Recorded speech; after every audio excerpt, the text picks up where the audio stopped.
Well, very good afternoon and welcome to another edition of Friday Night Lights. We're all going to be channeling our inner Prue Lee over the next couple of moments and hopefully giving you the winners before they're announced a little later on. Joining me as always, well as regularly, is Brendan Duke, and also Johnny Ward's going to sit in for this edition of Friday Night Lights. So before we start, gentlemen, little one for you. What's here as we're getting the band back together? We're going to have a bit of a greatest hits tour here. So what was your greatest hit of a Friday night? Your best bet at Dundalk for Friday night? You go first there, Johnny. I think it was Shabra Emperor when it won it was actually the Friday of Cheltenham, and it was 0 from 31, I think, and it was it was about 33 to 1, but I told the taxi man from the train station to back it, and I had a few bob on, and I had a good Cheltenham. It was one of those days, one of those Fridays at Cheltenham where everything went right.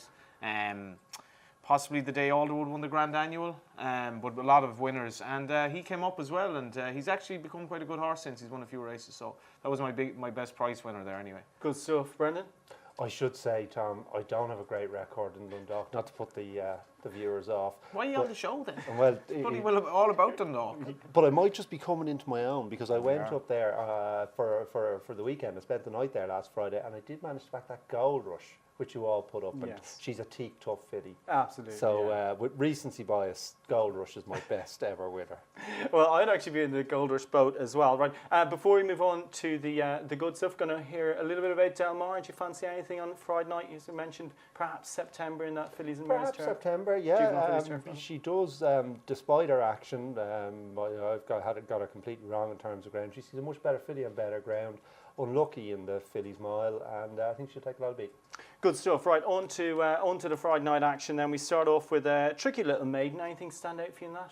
Well, it's very interesting because the horses who have run basically don't seem any use. There's a horse of Prendergast, Paddy Prendergast, ran it right in his debut, but has done nothing since. So I think it'll come down to the newcomers. Jer had It's All a Joke entered, who I thought would probably be good enough. He relies on debutante It's 2 o'clock. So I imagine that would probably be favourite. But I saw down the bottom there was a filly called Rachel Rush. And if I could drag you back to another Friday night in Dundalk, Tom, when Beat the Bank made his debut earlier this year for the Darren Bunyan stable, not unbacked, Pat Smullen booked. I know Pat Smullen is also booked for this Rachel Rush. I wouldn't be surprised there's a few quid for this, and in a very winnable maiden, if there was, I think I'd be following in. Good stuff, Johnny. You fancy anything in the maiden? Rachel Rush is definitely interesting. Smullen is 1 from 5, I think, for Darren Bunyan, but you'd have a bit of a worry here about Ger Lyons, how much he's putting into the next few days, because Colin is more or less over the line, so I don't think it's as important now. It's 2 o'clock. The price of this horse by Ravens Pass has actually gone down since it was a foal, and it's also gelded already, so it's probably not much good, but this won't take any winning whatsoever, and it's 2 o'clock is the most tentative of tentative selections at 5:30. Right, on to the first of the handicaps. Brendan, anything jump off the page in this one? Not particularly, but I thought Pillar, who's a very hard horse to win with, although he's in good company here, but the combination of a plot draw in one and the hot hand of Colin Keane might be enough to get him over the line. Yeah, absolutely. Johnny, you fancy anything there? I like your pal Tal here. When I printed this out, Donogh O'Connor was actually down to ride 2 horses, and I would do well to do that, but if he does ride your pal Tal, this horse is rated 57. Now, he's usually been backed when he's won. He's won off, I think, mid-70s. He's a very good record at Dundalk in terms of winning. 6 furlongs is perfect for him. Peace Mission, the Smullen mount would definitely be interested as well. But basically, your pal Tal, he's drawn to 5 furlongs will be fine. He's a lot going for him here, albeit he's well exposed. Absolutely. By the way, we'll have Gavin Lynch's thoughts as well at the end of the show, so bear with us just in case you think these guys aren't up to it. Anyway, joking, obviously. Shawnee is, by the way, Gavin's selection in the claimer. Would you put anyone off that, or do you fancy something else? I would agree with that. I had Shawnee in my comprehensive notes here. He's not an obvious horse to go back to back, but everything seems set fair. He's got a good draw, should be able to sit second or third, and I thought a repeat of his last run probably be good enough. Your notes, it looks like a kind of a worn school They are diary, comprehensive notes, full of lost loves and.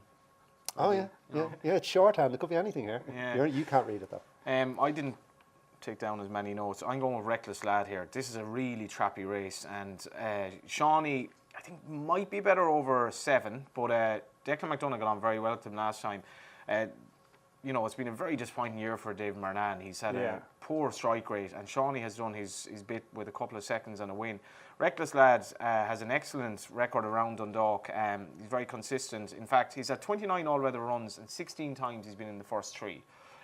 So if he can get some sort of a sit, he's one of these horses that'll travel extremely well, mightn't find a lot. It's not that he's ungenuine, he just doesn't find a lot, but Killian Leonard taking off the 5. If he can get a toe into the race, I think he's a reasonable chance. Trappy race. Yeah, no doubt. As you could copy and paste that for most of the race of the card, to be fair. A couple of divisions of the 45 to 65 handicap. Anything stand out for you there, guys? This is a very interesting one here because I am going to put up a horse who's rated 45 and has never won a race. I've never done that before. DK Travels. Okie doke, I'm looking in the bottom. He's not exposed. He's a 3-year-old. He's well drawn on a couple of, not his last run, but the previous 2 runs.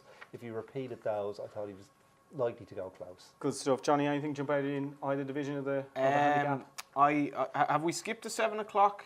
Are we going back to that? We'll go back to that. don't Okay, worry. because I actually kind of fancy one in that. good stuff, I was good. afraid, you know the way you fancy one, then you go into these horrible races in which nothing's going to win the 7:30. Actually, I decided.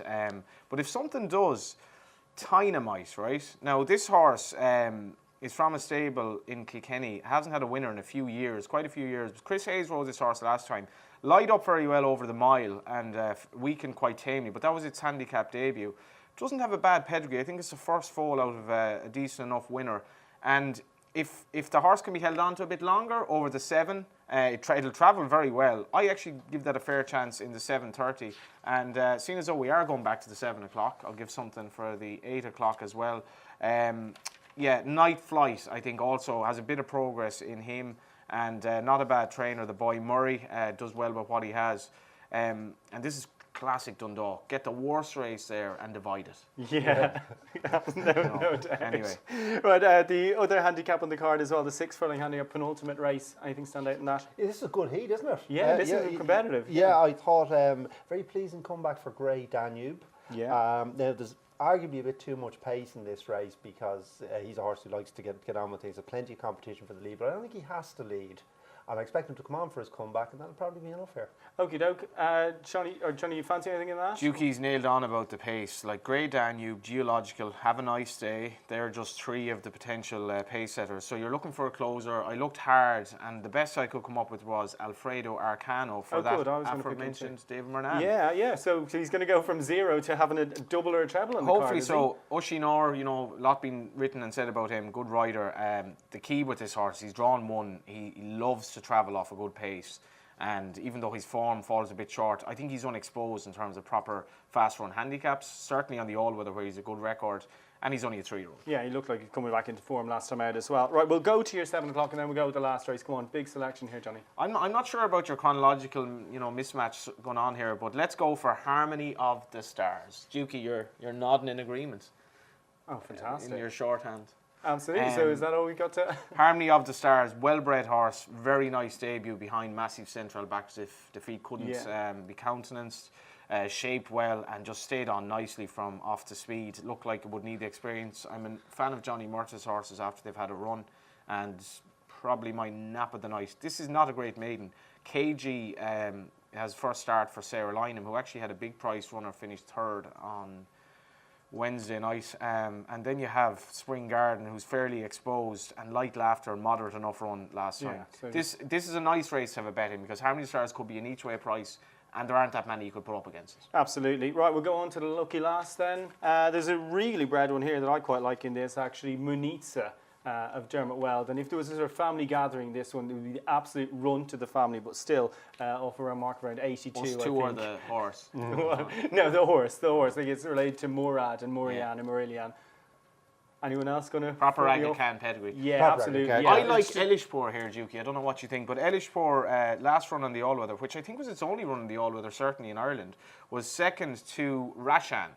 And that was a race, I don't know if you remember, Peak Sue did a little lap of the track beforehand and was scratched. Now, I thought the race was pretty poor, actually, at the time, but the more I looked at it, it wasn't a bad run at all. There were a couple of hardy all-weather horses just behind Elishpur, who's actually gone down the weights, despite the fact he ran above his mark on that occasion. Alan Fleming's horse are going well. The boy, Billy Lee, what more does one want? And I think dropping back to 1.5 miles will suit as well. Very interesting runner. Jinky, anything last? But both of your horses, you make good cases for them, but just to muddy the waters further, I think I would put up the unexposed 5-year-old, the lesser spotted unexposed 5-year-old, Saga Bolton, who's a cracking win rate, this horse. I think he's 3 from 8 or what have you. Arguably wants a bit further than 1.5 miles, but had a nice comeback over course and distance the last day, finished 4th. I think any improvement on that, he'll go close. Okay, well, more good news because our judge Gavin Lynch has sent us selections, and one of them is indeed Saga Bolton. So 3 selections from Dundalk, guys. I'll give you Gavin's first. There's Shawnee, Your Pal Tal, and Saga Bolton. Johnny?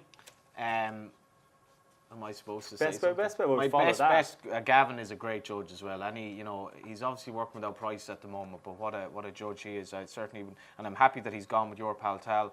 Your Pal Tal, I'll give 3 as my best 3 of the night. Your Pal Tal will be one of them. Certainly Elish Poor, and I'm going to give my nap. And I'm very afraid that you had forgotten about it, but you hadn't. To be fair, as Harmony of the Stars. Your best bet, Brendan? I'm going to nap one in the second division of that 45 to 65. Back the best horse in the race, Burnview Lady. Now, she's 7, and it's a couple of years since she won off a mark this high. But I think this just could be a situation where class will out. She'll jump out in front, and the other horses don't know how to win. And if they see her go off in front, they just won't know what to do, and I'd be surprised if she'd peg back. Just the one thing about Burnview Lady, she's ridden by Alan Glenn, who's from Headford in Galway, which would be a real racing backwater. You're never going to territory. miss a Galway connection with racing. No, Johnny. I'll just no, flag you up on that. Glenn would be a Galway name, but this horse, for it to win actually the other night, considering it was really taken on for the lead, it wasn't a soft lead at all, and held on. So interesting selection from the Dukester. All right, my best bet's Munitsa, and thanks for listening, thanks for watching, and join us again next week for more Friday Night Lights.